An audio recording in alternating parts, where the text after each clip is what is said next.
Gas prices continue to rise along with everything else, and the student loan forgiveness debate is revived just in time for the midterms. Joining us now is the senior senator from Tennessee, Marsha Blackburn. Good morning, Senator. Thanks for joining us. Sure.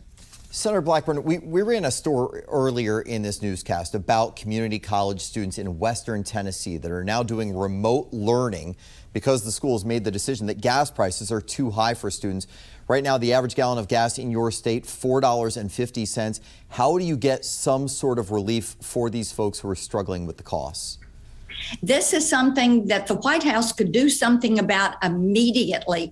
You know, on day one, Joe Biden started attacking the energy sector, the oil and gas industry. He did it with Keystone Pipeline. Then he moved forward with limiting federal leases and then not giving the drill permits that were necessary for those federal leases so people could explore and drill and pump that oil. They put Alaska off limits. They've put offshore drilling and exploration off limits. All of this is going to drive up the price at the pump. And when you look at the fact that Keystone and having certainty on that, that's 830,000 barrels of oil a day that would bring in. Keystone would have been finished by the end of this year had Joe Biden not stopped that project. Those are things that would make a difference. This White House could make a change in policy today, but they will not do it because they want to force everyone into electric vehicles. We have a grid that cannot support an all-electric energy fleet, and we are an energy-based economy. So what people are doing is trying to find workarounds.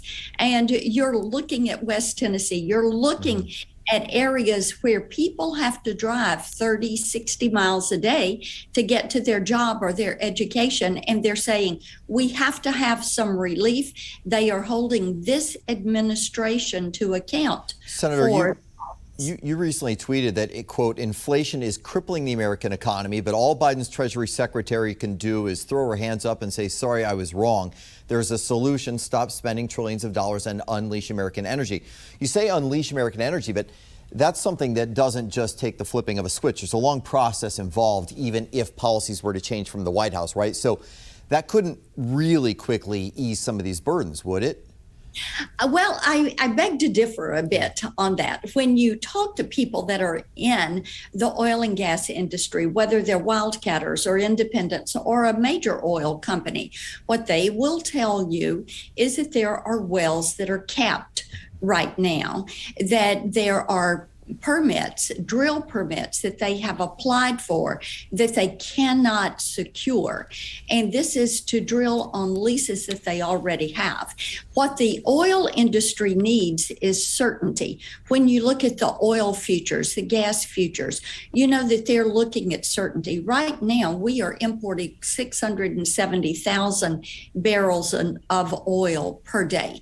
So if you change your policy, you show that you're going to allow for this drilling. You allow going back into Alaska, offshore, into areas in the Gulf states where there is the infrastructure. So a shifting commitment would be a big part of what you're pointing to there, right? Exactly right. You've gone on record against canceling student loan debt, if we can shift gears here, saying in part, canceling student loans is a gift to the rich and unfair to students who worked to pay for school. We hear a lot of talk right now about canceling student debt. It happens every election cycle. We heard it in 2020. We're hearing it now right before midterms. Is it more, though, than just a ploy to try and win back a segment of voters? What we know is that there are so many people, and we hear this every single day in our office. They worked hard. They worked a job or two. Their parents worked a couple of jobs. They came out of school with no debt. And these individuals talk about the lack of fairness in this policy of just moving forward and canceling student loan debt for certain individuals.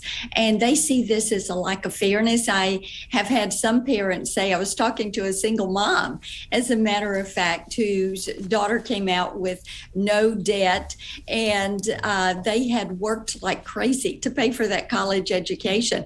And what she said to me when she came up to me was, hey, what are you going to do? Are you going to pay me back?